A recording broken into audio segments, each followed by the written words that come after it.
How the Grinch Stole Christmas by Dr. Seuss.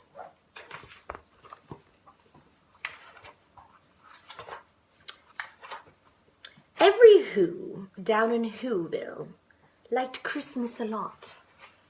But the Grinch, who lived just north of Whoville, did not. The Grinch hated Christmas, the whole Christmas season. Now please don't ask why. No one quite knows the reason. It could be that his head wasn't screwed on just right. It could be, perhaps, that his shoes were too tight. But I think the most likely reason of all may have been his heart was 2 sizes too small. Ding, ding, ding, ding. But whatever the reason, his heart or his shoes, he stood there on Christmas Eve, hating the Whos, staring down from his cave with a sour, grinchy frown, and the warm lighted windows below in their town.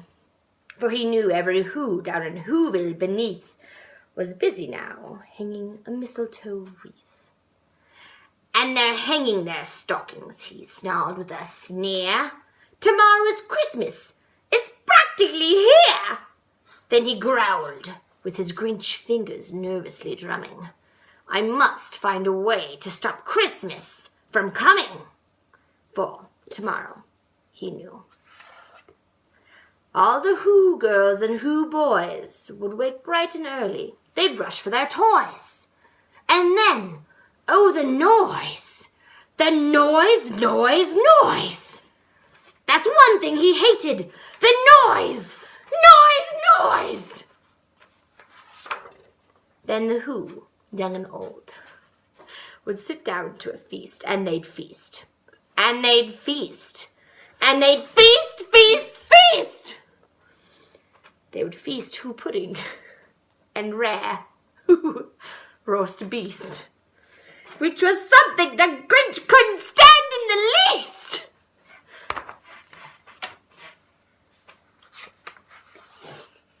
And then they'd do something he least liked of all. Every Who down in Whoville, the tall and the small, would stand close together with Christmas bells ringing. They'd stand hand in hand, and the Whos would start singing. And they'd sing, and they'd sing, and they'd sing, sing, sing. And the more the Grinch thought of this Who Christmas sing, the more the Grinch thought, I must stop this whole thing. Why, for 53 years I've put up with it now. And I must stop this Christmas from coming. But how? And then he got an idea. An awful idea. The Grinch got an awful, wonderful idea. I know just what to do, the Grinch laughed in his throat. And he made a quick Santa Claus hat and a coat. And he chuckled and clucked, what a great Grinchy trick. And with this coat and this hat, I look just like Saint Nick. All I need is a reindeer, the Grinch looked around. But since reindeer are scarce, there was none to be found. Did that stop the old Grinch? No, the Grinch simply said, if I can't find a reindeer, I'll make one instead. So he called his dog Max, and he took some red thread, and he tied a big horn on the top of his head. Then he loaded some bags, some old empty sacks, on a ramshackle shackle sleigh, and he hitched up old Max. Then the Grinch said, giddy up, and the sleigh started down toward the homes where the Whos lay a snooze in their town. All their windows were dark. Quiet snow filled the air. All the Whos were all a-dreaming sweet dreams without care. When he came to the first little house on the square. This is stop number 1, the old Grinchy Claus hissed, and he climbed onto the roof, empty bags in his fist. Then he slid down the chimney, a rather tight pinch. But if Santa could do it, then so could the Grinch. He got stuck only once, for a moment or two. Then he stuck his head out of the fireplace flue, where the little Who stockings all hung in a row. These stockings, he grinned, are the first things to go. Then he slithered and slunk with a smile most unpleasant. Around the whole room he took every present. Pop guns and bicycles, roller skates, drums, checkerboards, tricycles, popcorn, and plums! Plums! And he stuffed them in bags, and the Grinch very nimbly stuffed all the bags, one by one, up the chimney.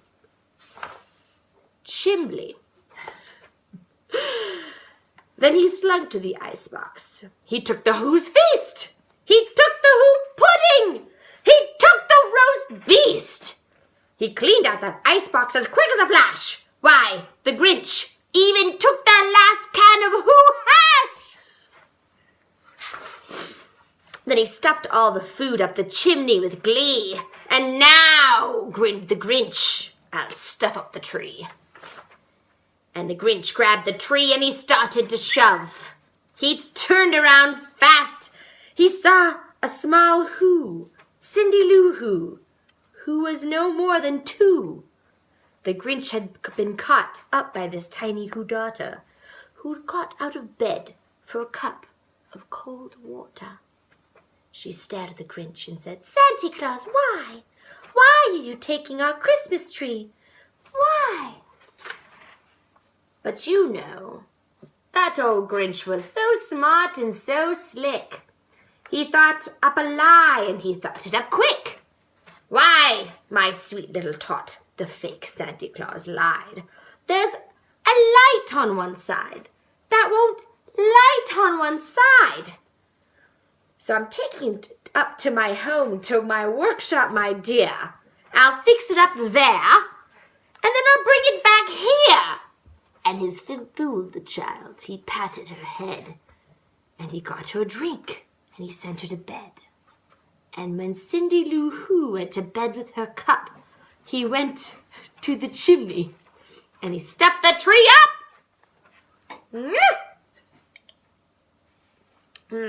Vodka. Then the last thing he took was the log for their fire. He went up the chimney himself, that old liar. On the walls he left nothing but hooks and some wire.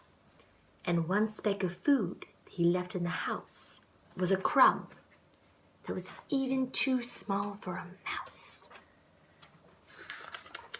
Then he did the same thing to the other Who's houses, leaving crumbs much too small for the other Who's mouses.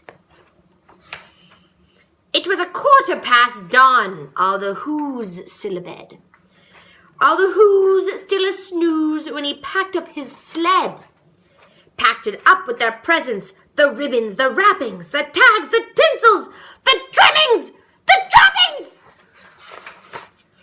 3,000 feet up to the side of Mount Crumpet, he rode up his load to the tip-top to dump it. Pooh-pooh to the Who's. He was grinchiously humming. They're finding out now that no Christmas is coming. They're just waking up. I'll know just what they'll do. Their mouths will hang open a minute or two. Then the Who's down in Whoville will all cry a boo-hoo. That is a noise, grinned the Grinch, that I simply must hear. So he paused, and the Grinch put his hand to his ear. And he did hear a song rising over the snow. It started low, then it started to grow. But the sound wasn't sad. Why, this sound sounded merry. It couldn't be so, but it was merry, very. He He started down. He stared down at Whoville. The Grinch popped his eyes. Then he shook. What he saw was a shocking surprise. For every Who down in Whoville, the tall and the small, was singing without any presents at all. He hadn't stopped Christmas from coming. It came. Somehow or other, it came just the same. And the Grinch, his Grinch feet ice cold in the snow, stood puzzling and puzzling. How could it be so? It came without ribbons. It came without bags. It came without packages, boxes, or bags. And he puzzled for 3 hours till his puzzler was sore. Then the Grinch thought of something he hadn't before. Maybe Christmas, he thought, doesn't come from a star. Maybe Christmas, perhaps, means a little bit more. And what happened then? Well, in Whoville they say that the Grinch's small heart grew 3 sizes that day. And the minute his heart didn't feel quite so tight, he whizzed with his load through the bright morning light, and he brought back the toys and the food for the feast, and he, the Grinch,